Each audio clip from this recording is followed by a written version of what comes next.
Hey, it's Rex here from the computer company in Inglewood.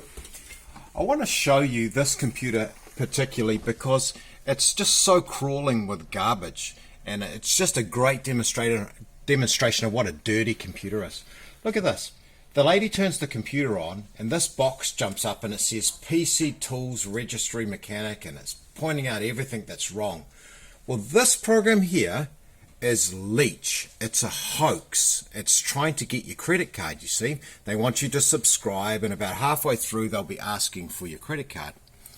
Well, this computer is so infected, in fact, it's got two sets of this on here.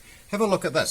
Slimware, driver, updater. Same thing, bottom right, they want your registration, they want your credit card, they want your email. Right, so if you've got stuff jumping up on your computer like Registry Mechanic and Driver Updater, they are Leech programs. They are actually viruses themselves, and this is just a good example of what a dirty computer is. And you really need to get your computer cleaned out. If you need help, you can call us here in Inglewood at Rex Short Computer Services, or give me a ring and we'll step you through it over the phone.